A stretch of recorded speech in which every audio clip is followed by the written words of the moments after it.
sako savo išankstinę nuomonę, kad aš būsiu nuteistas ir tai mergaitai, kurios čia kompiuteris buvo paimtas, pasako taip, ar jūs daugiau leisit, ar jums tai turi būti pamoka, neleiskit tiem rašinėti iš savo kompiuterio, būtent Kuprevičiui, nes jau pasako tą, kad mane nuteis.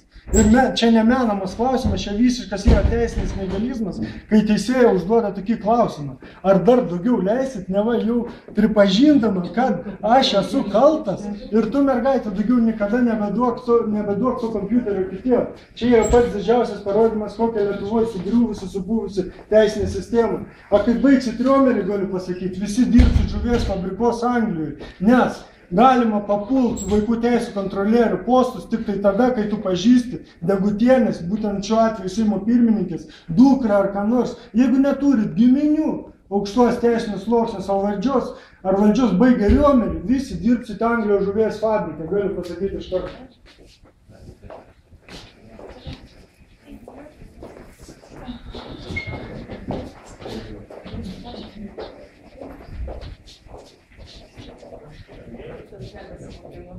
Thank you.